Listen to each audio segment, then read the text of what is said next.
what's going on, everybody? Welcome back to the channel. I am Cortex Zero.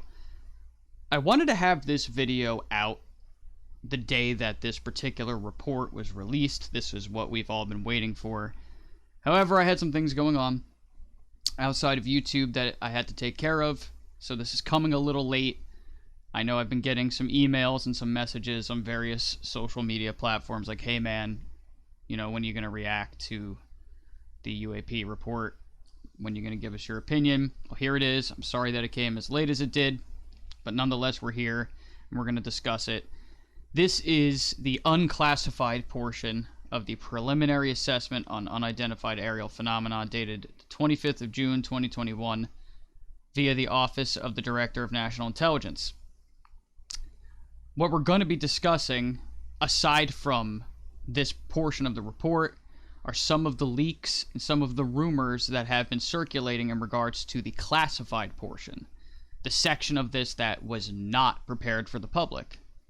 That's where the information, I believe, is the most interesting. Now, if we read between the lines in this particular section, it's very telling as well.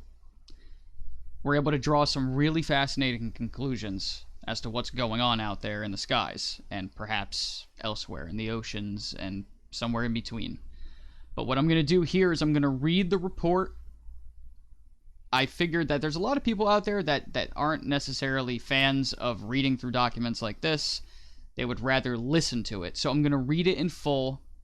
I'm going to give you guys feedback on what I think about particular sections in the report as I'm going through it. You know, I may stop and make a point or two about any one of the bullet points that are contained within. So let's just jump right into it. This is what we have all been anticipating. It's very much what I thought it was going to be, with a couple surprises in there. I didn't think it was going to be anything truly earth-shaking. I didn't think they were going to come right out and tell us that they had, you know, materials or bodies in their possession. And when I say there, I mean the military, the government, and, you know, private aerospace companies even. So it's 9 pages, but not really, because we have this first page which has nothing. It's just the title page. But we're going to read through it. I'm going to zoom in here in case you guys want to read along. So it starts with scope and assumptions. Scope.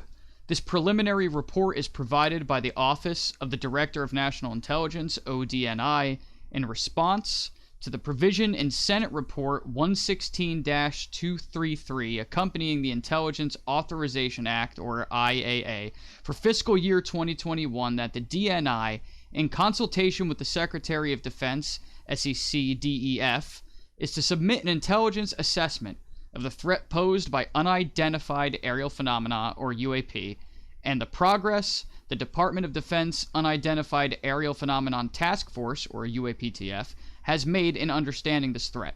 This report provides an overview for policymakers of the challenges associated with characterizing the potential threat posed by UAP, while also providing a means to develop relevant processes, policies, technologies, and training for the U.S. military and other U.S. government, USG, personnel if and when they encounter UAP, so as to enhance the intelligence community's, IC, ability to understand the threat.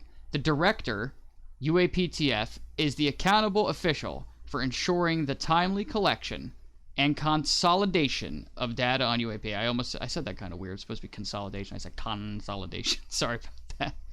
The data set described in this report is currently limited primarily to U.S. government reporting of incidents occurring from November 2004 to March 2021. Data continues to be collected and analyzed. So that's where we're going to start, right? Occurring from November of 04 to March of right now. We all know that this phenomenon stretches much further back than 2004. This feels like it's an attempt at a reset of some kind. They just want to, you know, black out anything before that. It's redacted. They don't want to talk about Roswell. They don't want to talk about Rendlesham Forest. They don't want to talk about Bob Lazar. They don't want to talk about any of those things prior to 04. Now, again, I do believe that this report is a good first step. However, we are not going to be satisfied as the public with getting this report and hearing nothing about data, information, incidents, etc. prior to 2004. We need that. That's where I believe some of the most significant, if not the most significant data is, especially back in the 40s. And prior, there's information floating around out there that I'm going to be covering in an upcoming video about craft that may have been recovered in Italy in 1933. This is what I was speaking to Lou Elizondo about a few weeks ago. This is crucial that we include that information, perhaps in a new report, because, again, the rumor mill seems to suggest that such a report is on its way, that we may be getting a follow-up to this that would probably be a little bit more detailed for public consumption. But moving on, ODNI prepared this report for the Congressional Intelligence and Armed Services Committees. UAPTF and the ODNI National Intelligence Manager for Aviation drafted this report with input from USD, INS, DIA, FBI, NRO, NGA, NSA, Air Force, Army, Navy, Navy/ONI, DARPA, FAA, NOAA, NGA, ODNI/NIM, Emerging and Disruptive Technology, ODNI/National Counterintelligence and Security Center, and ODNI National Intelligence Council. Boy, that's a lot of alphabet agencies in one sentence. Assumptions. Various forms of sensors that register UAP generally operate correctly and capture enough real data to allow initial assessments, but some UAP may be attributable to sensor anomalies. Right there. So let's take that first sentence in comparison to let's take the first part of this sentence in comparison to the second part. So various forms of sensors that register UAP generally operate correctly and capture enough real data to allow initial assessments. So what they're admitting here is that they're pretty certain that most of the time the instruments that are measuring this phenomena function as they're supposed to. Think about the kind of money that the military has at its disposal, the funding, and God knows how much extra money that has been thrown into the mix that we may not even know about, black money, for lack of a better term. And then at the same time, they're saying, but some of them may be attributable to sensor anomalies. I think that's likely nonsense. I'm not saying it's impossible, right? I've never handled these pieces of equipment personally. However, based on all of the information that I've gathered myself, my own personal research into this matter, I can conclude with a fair degree of certainty that the second part of this statement is more unlikely than the first. Let's just say that. So, moving forward, says executive summary, the limited amount of high-quality reporting on unidentified aerial phenomena, UAP, hampers our ability to draw firm conclusions about the nature or intent of UAP. I feel like that sentence, again, if you read between the lines when they use the word intent, that's usually only used for something that has intelligence. It's not like a rock intends to sit still. It's extraterrestrial intends to fly craft. You understand what I'm saying? I'm sure you do. The Unidentified Aerial Phenomenon Task Force, UAPTF, considered a range of information on UAP described in U.S. military and IC intelligence community reportings. But because the reporting lacked sufficient specificity, ultimately recognized that a unique, tailored reporting process was required to provide sufficient data for analysis of UAP events. As a result, the UAPTF concentrated its review on reports that occurred between 2004 and 2021, which, again, I am not happy with that particular portion. I feel like this report should have been much larger for the public and should have extended further back, but of course that would have taken much longer. We probably wouldn't have seen this report until at least the end of the year. So maybe they just wanted to get this out. Who knows? It's hard to gauge the motives of everyone involved. However, I trust Lou Elizondo at this point. He says that he personally knows a lot of the men and women that have drafted this report. They were very underfunded, they were very understaffed, and they did the best that they could. So, the majority of which are a result of this new tailored process to better capture UAP events through formalized reporting, Most of the UAP reported probably do represent physical objects, given that a majority of UAP were registered across multiple sensors to include radar, infrared, electro-optical, weapons seekers, and visual observation. Excuse me, weapon seekers and visual observation. Now that's fascinating. They are insinuating that they are aware of the fact that these objects are physical in nature, that they are likely not an illusion of some kind. It's not lighting. It's, let's just get this right out in the air. I know this is going to come up later in the report because I've read the whole thing already. But these are not weather phenomena. There is no currently known weather phenomenon that can create what they are actually seeing here and witnessing and recording. We're talking about physical objects that have no means of propulsion, that are flying around in restricted airspace over the United States whenever they want, with impunity. They do whatever they choose, and they have even actively jammed radar and have given off EMF. That's not weather phenomenon. I mean, come on. I go on Twitter and I there's a lot of, and listen, I respect this man, but I'm just going to come out and say it. Neil deGrasse Tyson, I just believe, is flat out wrong. Anytime any kind of information comes out, and even tweets from these fighter pilots themselves, he just jumps in and tries to shut it down. Now, I had read on Reddit earlier that a group of scientists, prominent scientists in the United States at least, have been approached to help with this effort of disclosure, and that Neil deGrasse Tyson was not approached, and that out of perhaps jealousy to spite those that were chosen instead of him, he has now taken the low road, we'll say, and instead of being gracious and being just like an actual scientist and doing what's right, he's kind of just spewing nonsense at this point, trying to claim that they must be mistaken, these fighter pilots, these witnesses. It must be something else. Aliens would never be interested in us. Why would they ever want to come talk to us?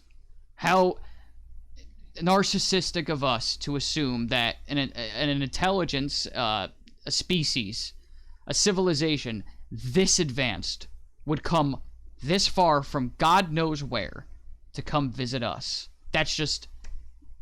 We're just narcissists for doing that. But again, I would have to counter and say, listen, that's a very human perspective. The only perspective we have is human, and we try to do our best to apply a different line of thinking and put ourselves in the shoes of another civilization that may have found us and is visiting us and perhaps studying us, maybe even abducting for some purpose.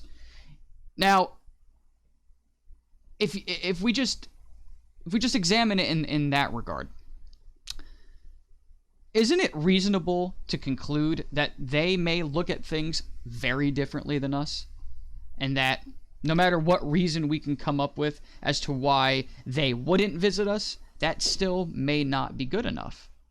They may still have their own motives to come here and do whatever it is that they have chosen to do in relation to our civilization. So, again, I respect Neil deGrasse Tyson. He worked under Carl Sagan, who is a legend. But I feel like he should just really just tone it down at this point, because it's not helping. I feel like it's really counterproductive.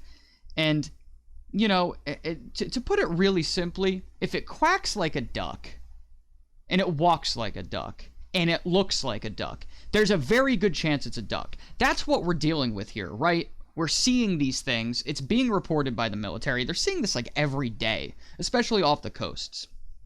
The data seems to suggest that they also have an interest in our oceans and our nuclear facilities. That shows intelligence.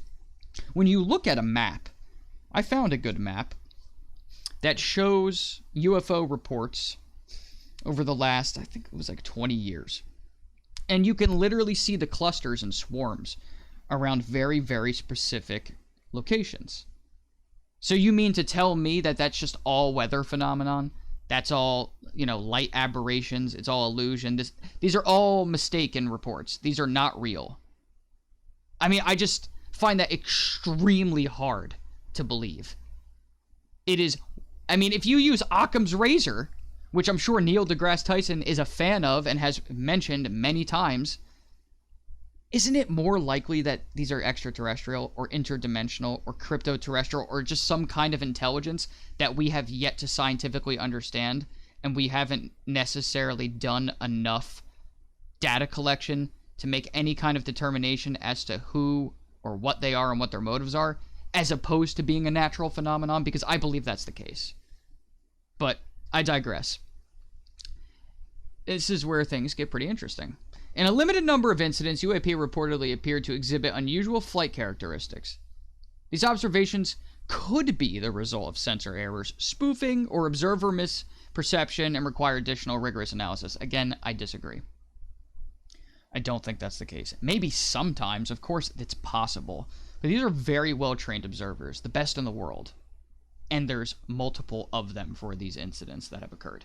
There are probably multiple types of UAP requiring different explanations based on the range of appearances and behaviors described in the available reporting. Our analysis of the data supports the construct that if and when individual UAP incidents are resolved, they will fall into one of 5 potential explanatory categories. Airborne clutter, natural atmospheric phenomenon, USG or U.S. industry developmental programs, foreign adversary systems, and a catch-all other bin. Let's be very honest here. We're dealing with the other bin. The technology that is being observed is not from Earth.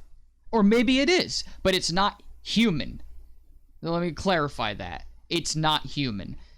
We are witnessing objects that have the capability to perform maneuvers that would kill a human pilot and rip our machines to shreds under that kind of force. It's not U.S. technology. It is not Russian. It is not Chinese. It's not any kind of foreign adversary system. It's just not. This has been stated time and time again by those in the know, by those closer to the real goods, the real juicy stuff, the true information that we're all looking for. They keep saying this ad nauseum. It's not ours. It's not human. That's why the catch-all other bin is the focus.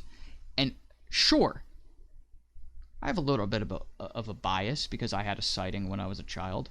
I've always been interested in this topic, but at the same time, I'm also trying to be very logical, realistic, and just take in the data and deal with the facts with all of this information. And I'm still reaching the same conclusion that I did before in saying that I don't think this is human, whatever's doing this.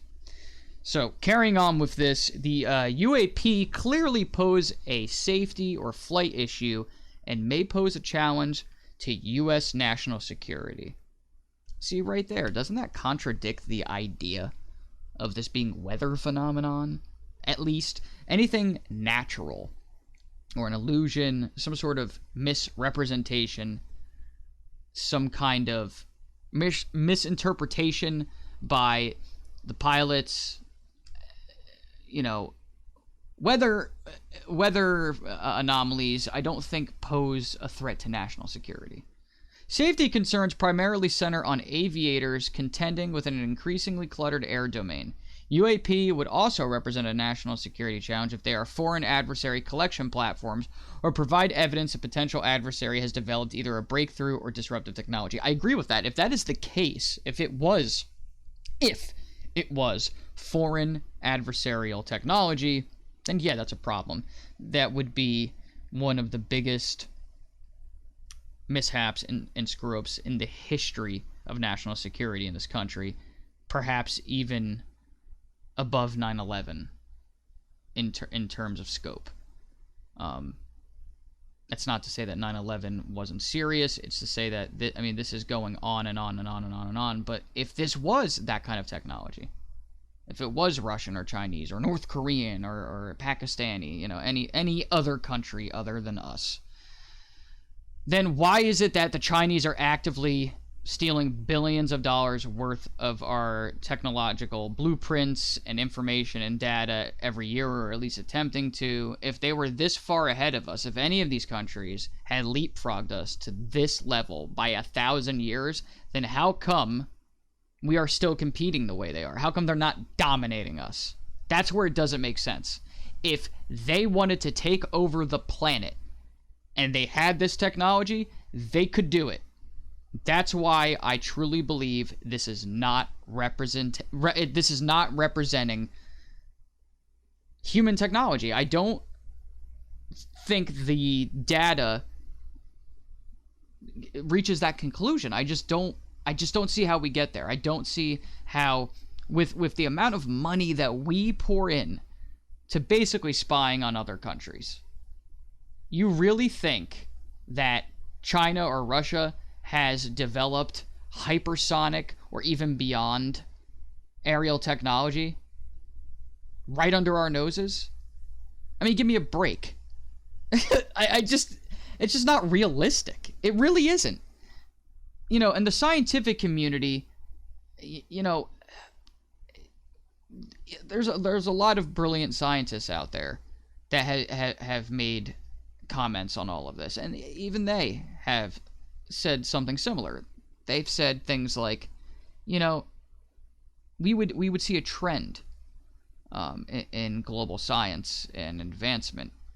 It's very hard to develop technology that is this far ahead without the rest of the world finding out. It's damn near impossible, apparently, you know, with the way that everything works. It may sound like they could. You know, we've been conditioned to believe that, you know, that the United States has technology, you know, 40 years more advanced than the public, you know, and that may, in some regards, that may be true. But we're talking about technology that is thousands, if not millions of years ahead. That's the problem here, is that, like, we're seeing things that are very, very, very advanced.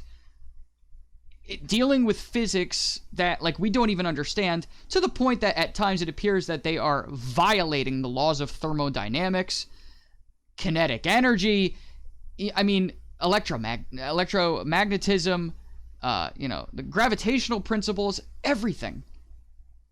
So, how would it be that another country on this planet would be able to somehow circumvent everyone else and get this far ahead? And why is it that we've been seeing these types of objects in the skies for decades? Do you mean to tell me that the Russians or the Chinese have had this tech since, like, the 30s or the 40s or even earlier? That's not realistic. We would have seen it in World War II. We would have seen it in a lot of other conflicts that have occurred on this planet that have involved those nations and ourselves. It would have been deployed. If there's one thing that I have learned from studying history, is that when a new military technology is created and there's a standard, it's been streamlined, they can manufacture it, and they can, you know, roll it out and actually use it for benefit, they'll do it. They're not going to just leave it sitting in a hangar when they know it gives them an advantage. They're going to use it. They may try to be stealthy about it, and at the very, you know, very, very beginnings of it being rolled out, they may keep it hush-hush for the time being. You know, we've seen that with stealth bombers and such. But it's still being deployed and used in conflict. And that's not what these objects are doing.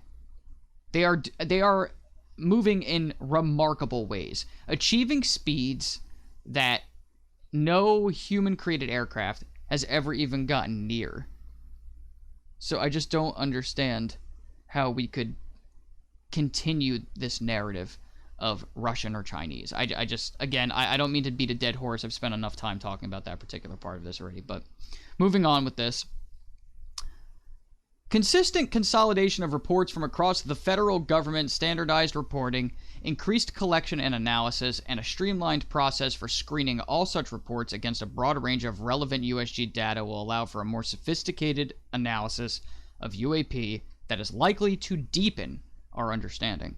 Some of these steps are resource intensive and would require additional investment. You know what this sounds like at this point? It almost sounds like something that a company would type up when they're looking for a grant. It's almost like they're like, hey, listen, we want to study these things on a more public basis, but we need funding. Maybe they should start funneling some of that black money, into this type of more publicly carried out research. Donald Rumsfeld, the day before 9/11, said that the Pentagon could not account for, I believe it was $2.1 trillion in spending. That's incredible. That's absolutely incredible. Oh, wow. How ironic is this? I just have to point this out. I just opened my phone because I felt a buzz and I saw that there was a news alert. This is, what a coincidence, actually. Donald Rumsfeld, the former defense secretary who oversaw Iraq and the Afghanistan wars, has died at 88. Donald Rumsfeld, the Republican power broker, controversial defense secretary, and architect of the Iraq War, died Tuesday, days before his 89th birthday, his family said Wednesday. So, Donald Rumsfeld passes away at 88 as I'm talking about him. It's a little strange, but nonetheless, Donald Rumsfeld was definitely a controversial figure in United States history. But again, what he had said alludes to the idea that there's a lot of money going somewhere, and I imagine that a good portion of it has something to do with this phenomenon behind the scenes. So, also, this little section here that says sophisticated analysis of UAP that is likely to deepen our understanding. I mean,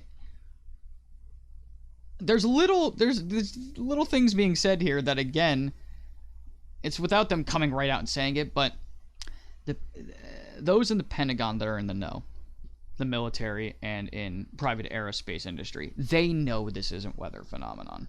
They know this isn't another country doing this. They know it's not us. They know this is something that falls into the other bin. Now, it says available reporting largely inconclusive. Limited data leaves most UAP unexplained.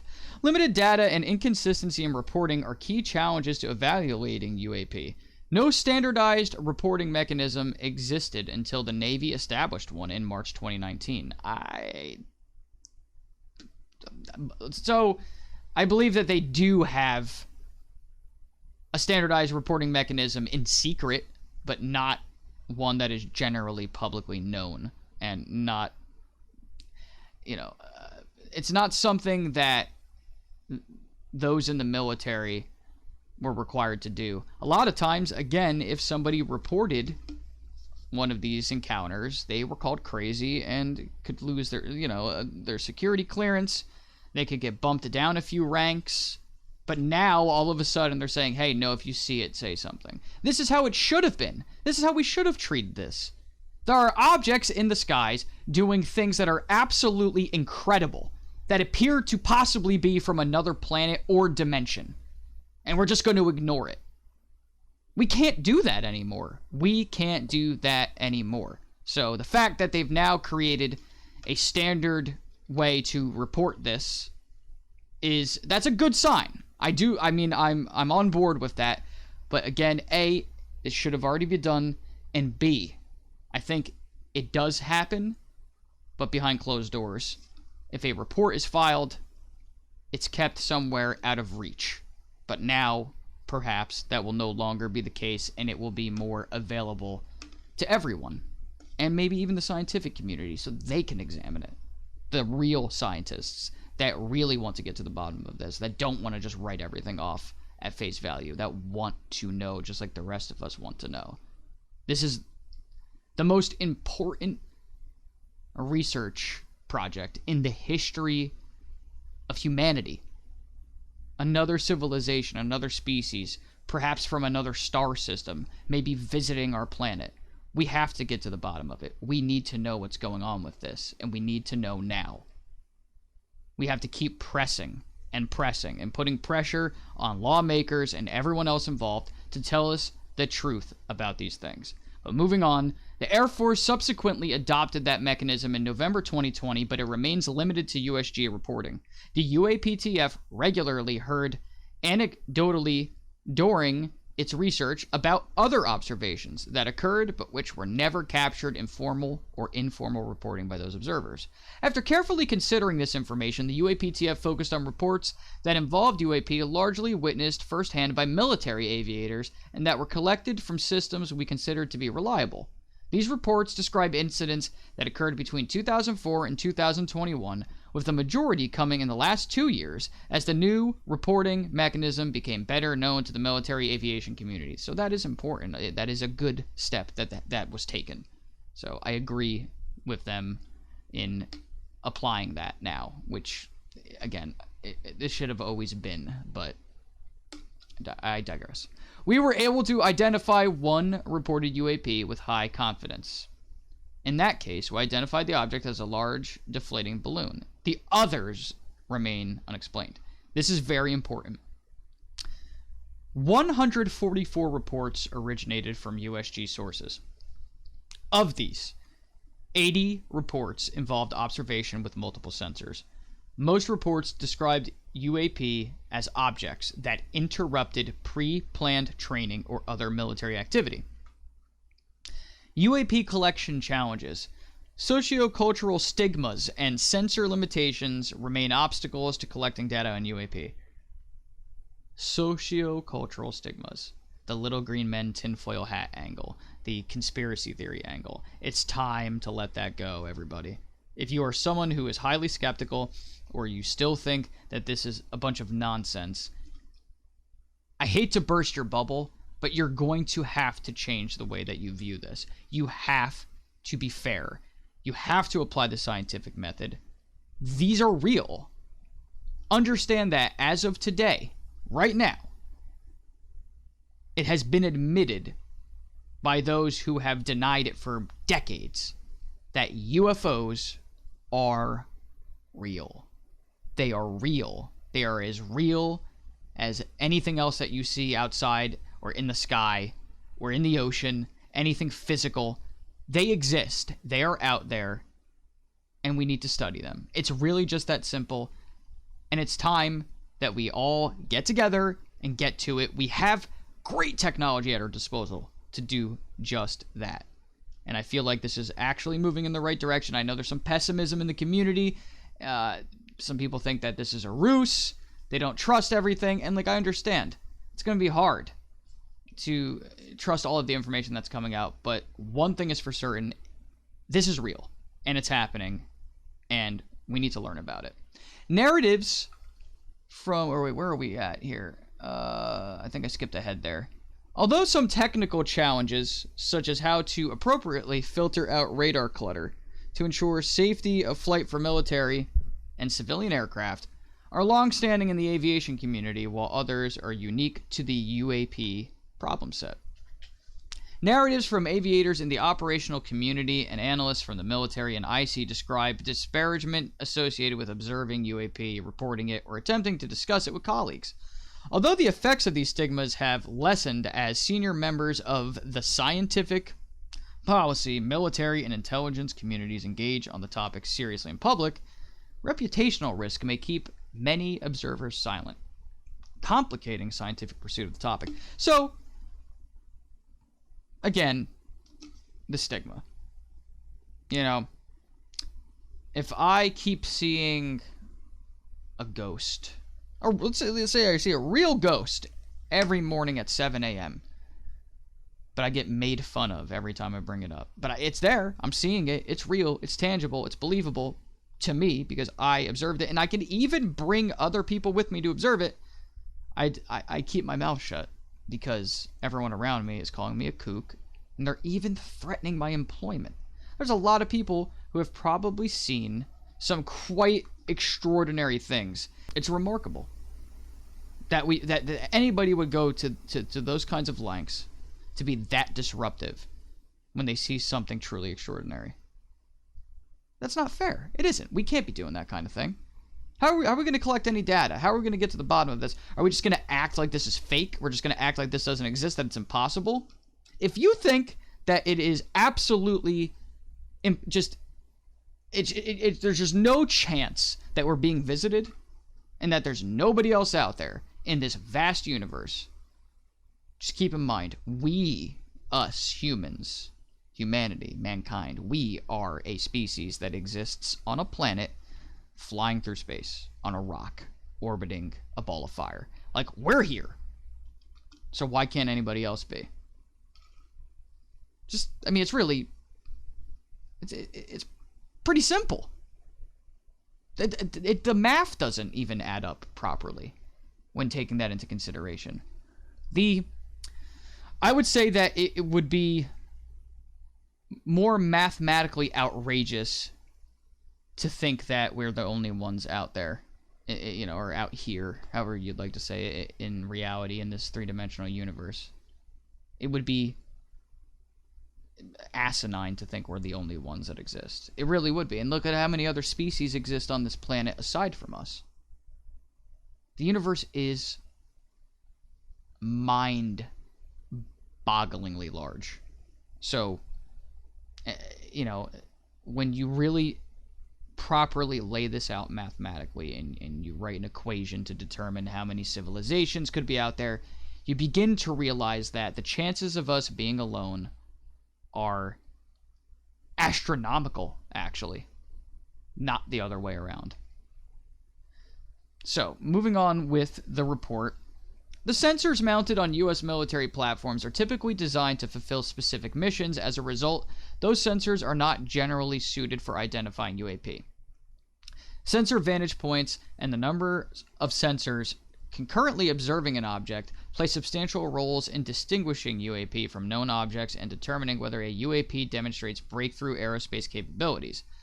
Optical sensors have the benefit of providing some insight into relative size, shape, and structure. Radio frequency sensors provide more accurate velocity and range information. So we have the tech to do this. We can detect these things. And we have been for a very long time. There's probably a lot more critical scientific data that's locked away somewhere out of reach from the public and even most of the military and the government. But some potential patterns do emerge. Although there was wide variability in the reports, and the dataset is currently too limited to allow for detailed trend or pattern analysis, there was some clustering of UAP observations regarding shape, size, and particularly propulsion. UAP sightings also tended to cluster around U.S. training and testing grounds. And this is what disappoints me, is that they didn't mention the fact that they also seem to congregate around nuclear facilities. That should have been in this report. But we assess that this may result from a collection bias as a result of focused attention, greater numbers of latest generation sensors operating in those areas, unit expectations, and guidance to report anomalies. Maybe sometimes, but I feel like that's also unlikely. And a handful of UAP appear to demonstrate advanced technology. In 18 incidents described in 21 reports, observers reported unusual UAP movement patterns or flight characteristics. Some UAP appeared to remain stationary in winds aloft, move against the wind, maneuver abruptly, or move at considerable speed without discernible means of propulsion. In a small number of cases, military aircraft systems processed radio frequency RF energy associated with UAP sightings. So, again, if this is a weather anomaly, you mean to tell me that that's giving off radio frequency energy? I mean, that's a really strong indication of technology that is present when an encounter is occurring. So that's a very, very important statement. And I was actually kind of surprised that they shared that in this report. I kind of was a little surprised by that. The UAPTF holds a small amount of data that appear to show UAP demonstrating acceleration or a degree of signature management. Additional rigorous analysis are necessary by multiple teams or groups of technical experts to determine the nature and validity of these data. We are conducting further analysis to determine if breakthrough technologies were demonstrated. UAP probably lack a single explanation. I would agree with this. I think that's possibly true. I think that there's a chance that multiple extraordinary things are going on. at the same time alongside each other, running parallel. Like, for example, I think it's very possible that some of these objects are coming from another planet, whereas some of them may be coming from underneath the oceans, whereas some of them may be coming from another dimension, whereas some of them may even be coming from another timeline. It's very hard to say, but I do believe that this could be what's actually going on, and that makes this universe feel a hell of a lot larger than it already is when you think of it in that way. Don't you think? I mean, that's very hard to come to terms with for some people. I understand there's those in the military and the government that don't want to touch this subject because they think this is like demonic phenomenon, demonic entities. But again, I feel like the idea of demons, perhaps in this way, it may just be a massive misinterpretation of something that humans have witnessed for ages, and we just gave it a name because we were scared of it. But anyways, the UAP documented in this limited data set demonstrate an array of aerial behaviors, reinforcing the possibility there are multiple types of UAP requiring different explanations. Our analysis of the data supports the construct that if and when individual UAP incidents are resolved, they will fall into one of 5 potential explanatory categories: airborne clutter, natural atmospheric phenomena, USG or industry developmental programs, foreign adversary systems, and a catch-all other bin. Right.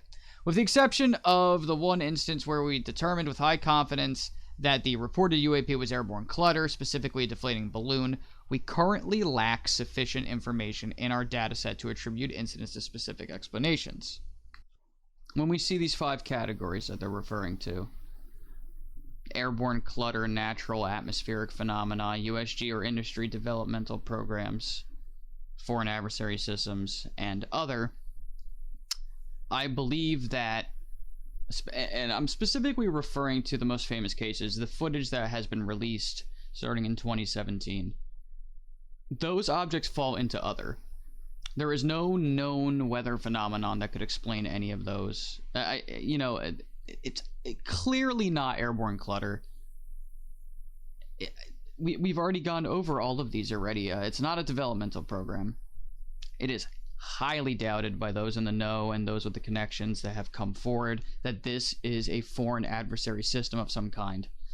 But nonetheless, we'll go over these because it's in the report. Airborne clutter. These objects include birds, balloons, recreational unmanned aerial vehicles, UAV, or airborne debris like plastic bags that muddle a scene and affect an operator's ability to identify true targets such as enemy aircraft.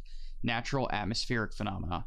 Natural atmospheric phenomena includes ice crystals, moisture, and thermal fluctuations that may register on some infrared and radar systems.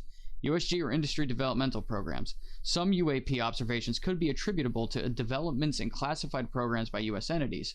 We were unable to confirm, however, that these systems accounted for any of the UAP reports we collected. That is very important to note. Let's keep that in mind. Through this particular data collection, they were unable to determine that any of these objects were part of such developmental programs. Very, very, very, very important part of this particular report. Foreign adversary systems. Some UAP may be technologies deployed by China, Russia, another nation, or a non-governmental entity. Again, doubtful. The evidence definitely points into this particular category, other.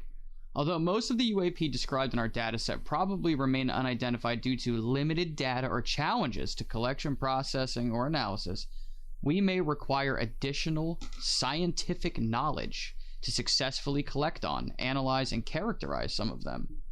Did you hear that right? We literally need better technology to figure out what these are.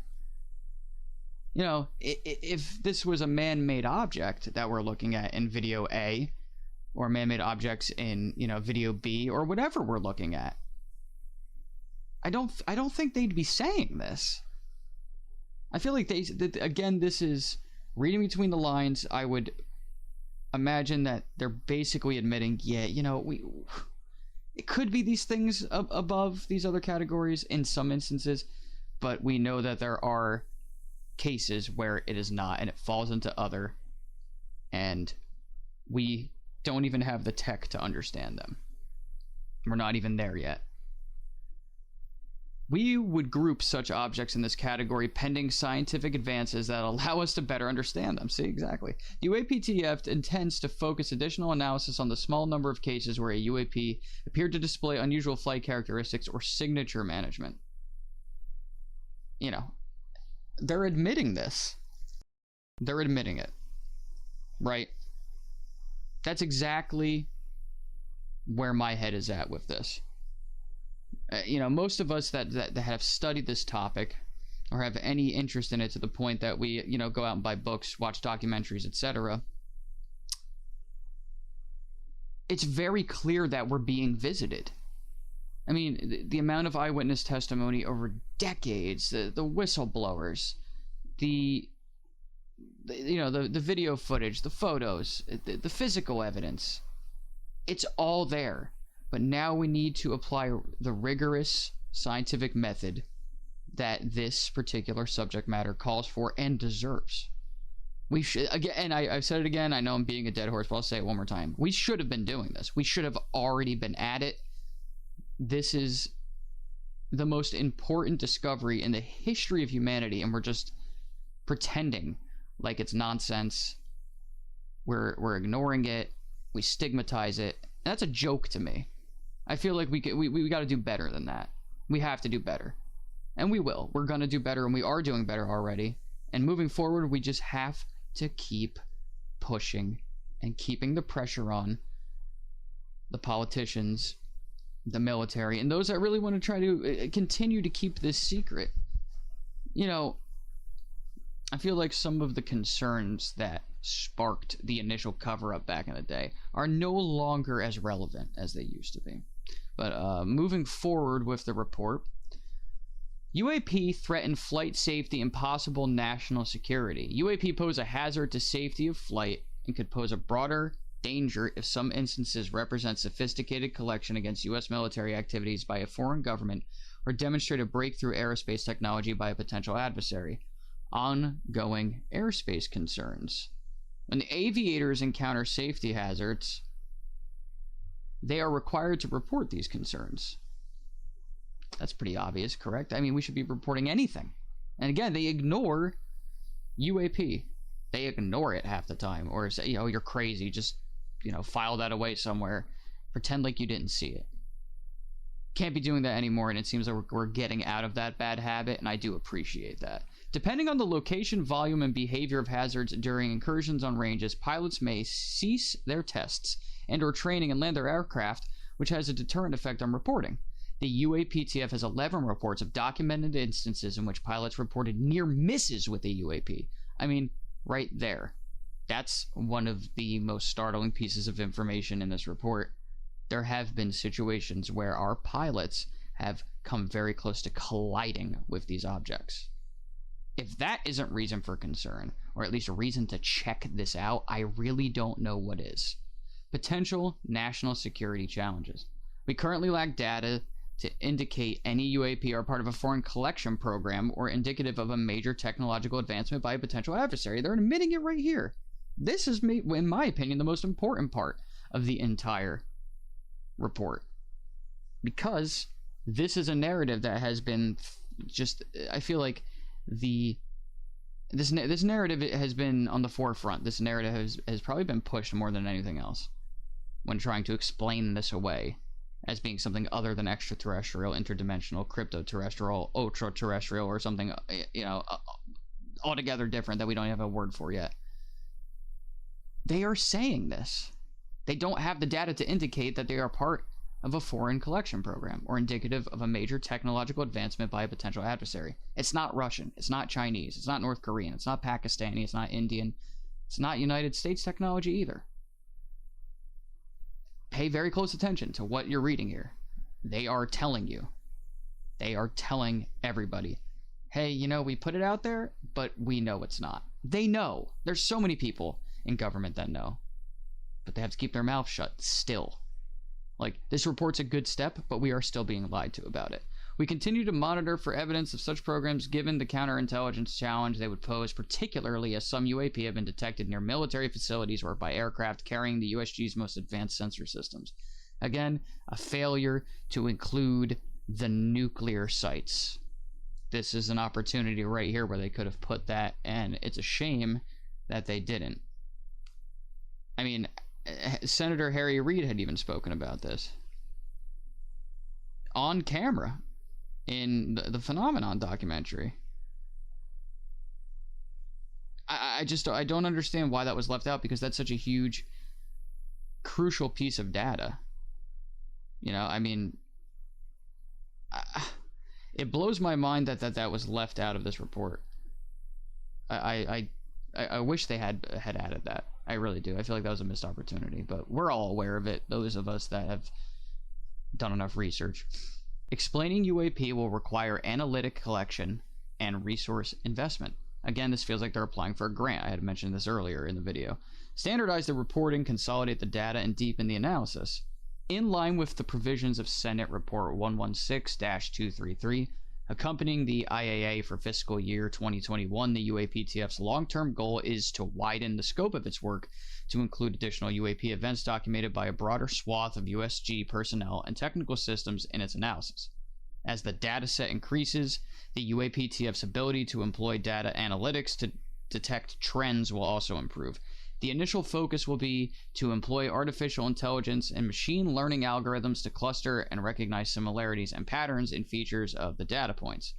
As the database accumulates information from known aerial objects such as weather balloons, high altitude or super pressure balloons, and wildlife, machine learning can add efficiency by pre-assessing UAP reports to see if those records match similar events already in the database.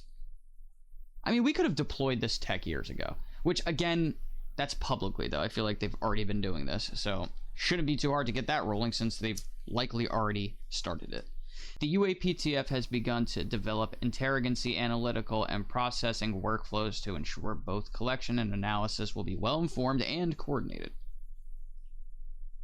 All right, I think we're winding down the report here. Let's see what we have left. I got a couple more pages here.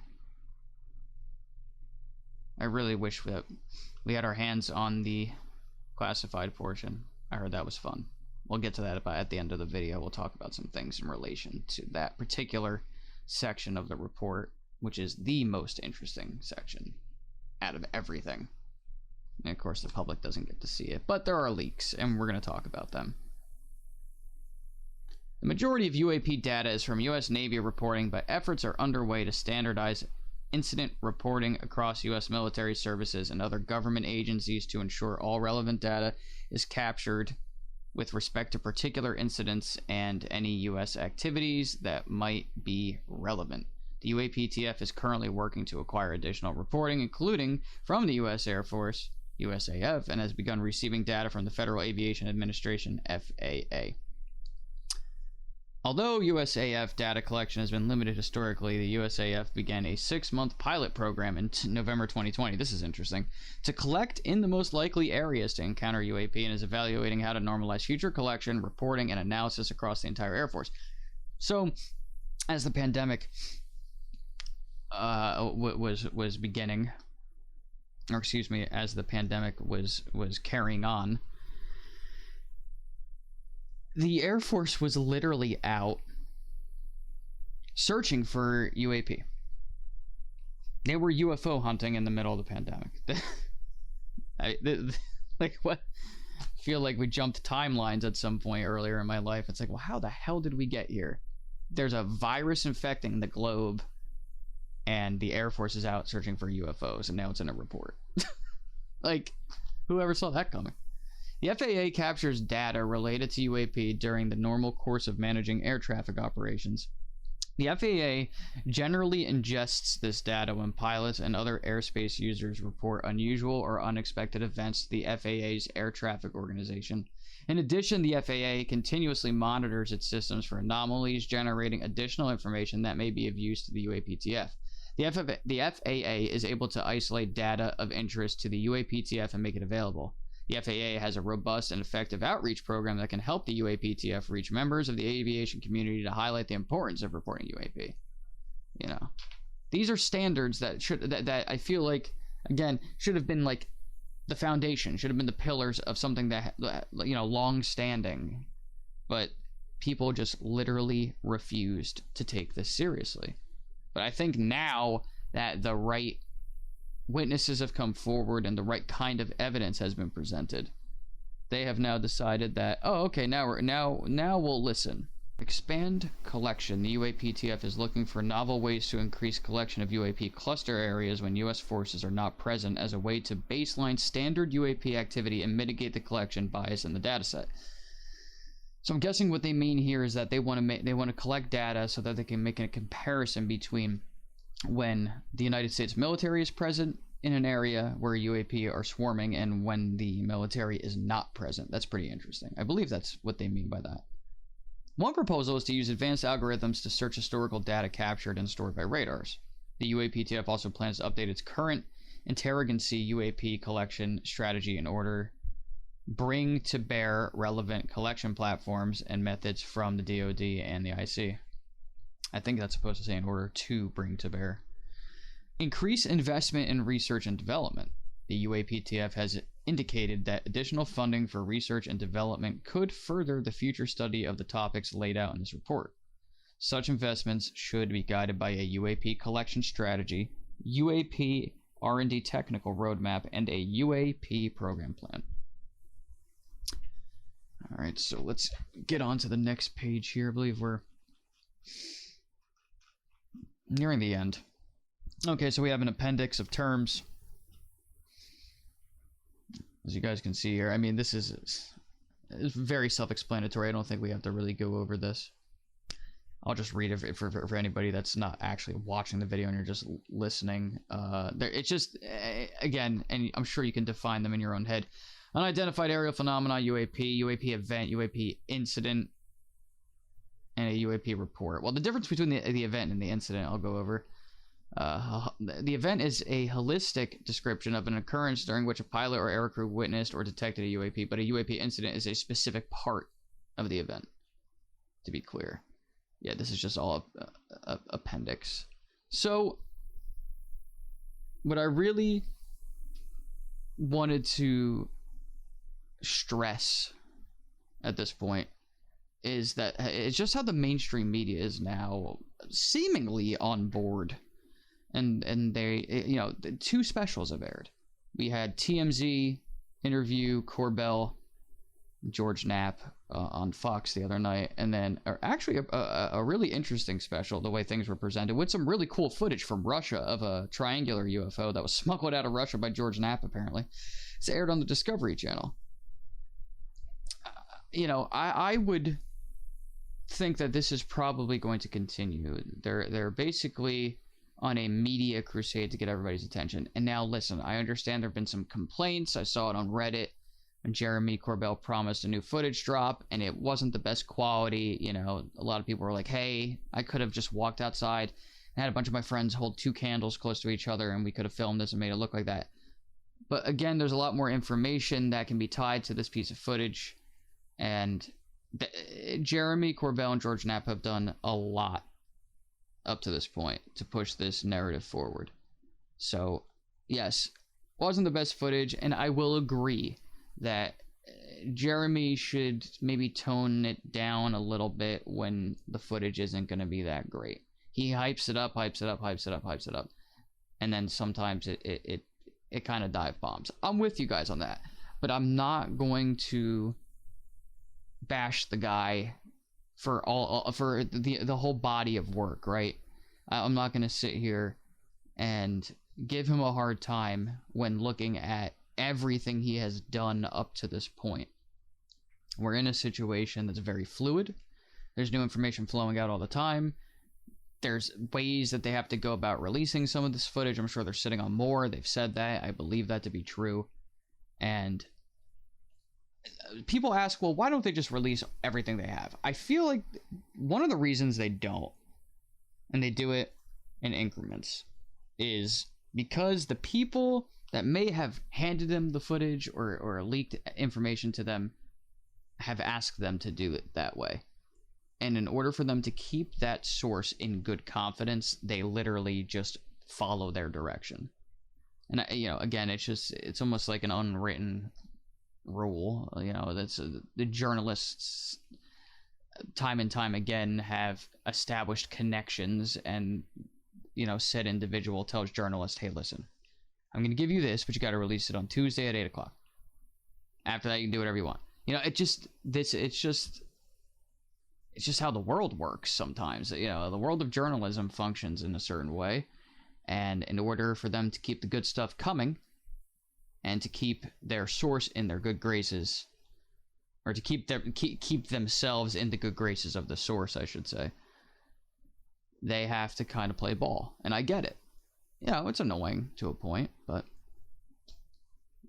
nonetheless, the information will be out, the footage will be out, and we're going to keep pressing on.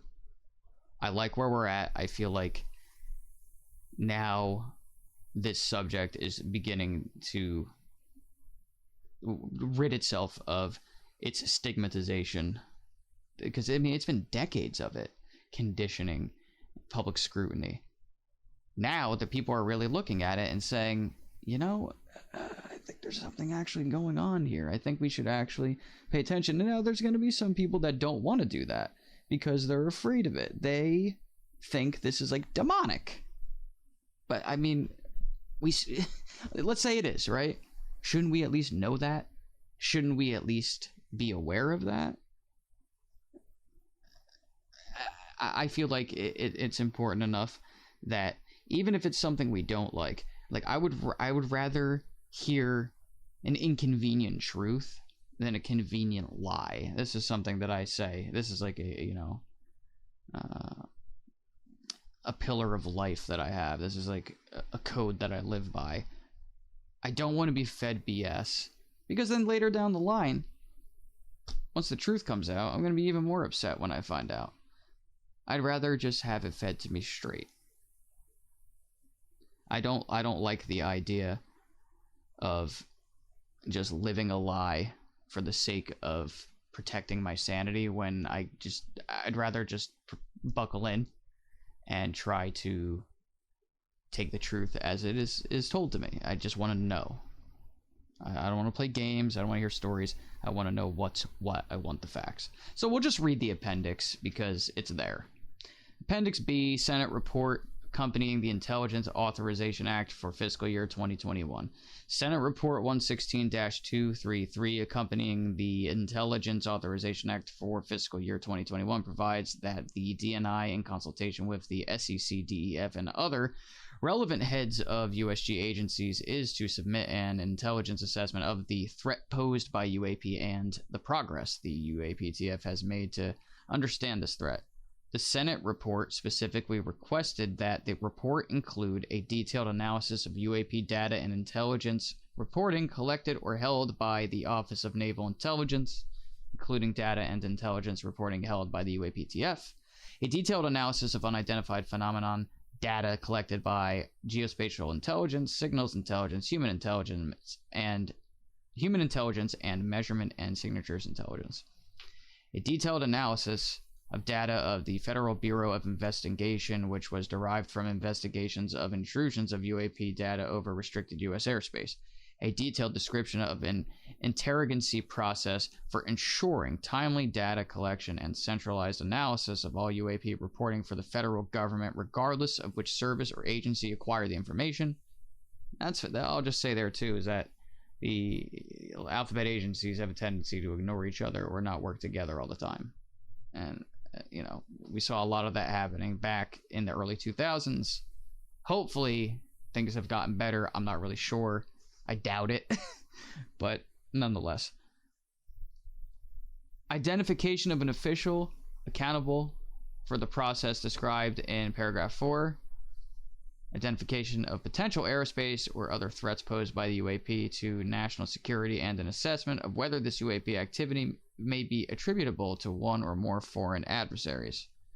identification of any incidents or patterns that indicate a potential adversary have achieved breakthrough aerospace capabilities that could put U.S. strategic or conventional forces at risk, and recommendations regarding increased collection of data, enhanced research and development, additional funding, and other resources. This is what I want to end the video with. Courtesy of Richard Dolan, who I'm a big fan of. I got to speak with him directly at the Observation Deck event, so shout out to Richard. One of the best UFO, UAP researchers in the world, an expert on false flags, a wonderful historian in many regards. Apparently, according to Richard Dolan, the classified section of the UAP Task Force report was leaked to him just a couple days ago.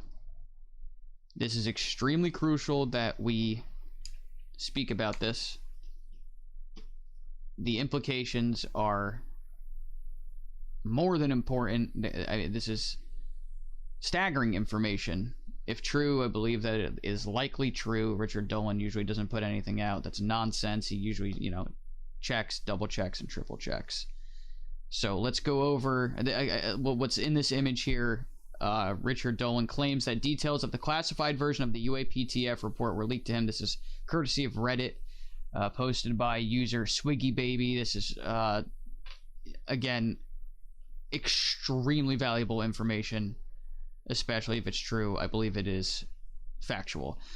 Leaked to me today, the classified portion of the UAP report given to a select number of congressmen and senators relates to the following: Energy Pulse Propulsion Systems, EPPS projects, Ion Propulsion Systems, IPS, Anti-Gravity Propulsion Systems, Antimatter Propulsion Systems, Ramjet Hydrogen Propulsion Systems, or RHPS, Compressed Nuclear Propulsion Systems, CMPS, Advanced Use of Exotic Elements for Energy Research, ET-related items, meaning extraterrestrial, the K-SONG Energy Propulsion System Research Project, or KEP-SRP. All these highly classified projects are under the control of the Defense Advanced Research Project Agency, or DARPA, and being managed by a classified group called Advanced Group 6. All funding for these projects is black confidential funds appropriated under intelligence operations costs. Some funds come from private contractors. Prototypes of flying crafts utilizing the above technology are being flown at Area 51 and Tonopah Air Force Base Test Range. I hope I'm pronouncing that right. Some of the UAPs observed in and around Nevada can be contributed to crafts using the above propulsion systems. However, none of the experimental crafts have flown outside the Nellis Test and Training Range. That's very interesting information. They're basically claiming that although they do have some ARVs, alien reproduction vehicles, that they are not flown outside of these test ranges. So when we see a craft and we say, hey, maybe it's the United States military, this information is claiming that no, it is not. None of these experimental crafts can be contributed to the sightings photographed by the U.S. Navy. Now, another piece of very interesting information. I was listening to a Spaced Out podcast, I believe it's called, the other day, and Stephen Bassett was speaking, and through one of his sources, he said that the classified portion of the report, when this briefing was going on, apparently it was described to him as being 40 minutes of science fiction that was not science fiction. 40 minutes of science fiction that was indeed reality. That there were people in the room that were shocked, that were surprised, that were blown away. There was a specific word he used. It's kind of a funny word. I don't really remember what it was. I'm going to have to go back. I would like to make a whole video on just all of the leaks that have come out so far. But my God, that's what we want. That's what we need. And I feel like that's what the focus should be on now, is getting as much information out of the classified briefing as we can. That's what really needs to happen. What we need is to get the data that they don't want us to have. You know, because that pushes it even further. They want to control the narrative, but if we, as the public, those interested in this topic, want to control the narrative, that's how we do it.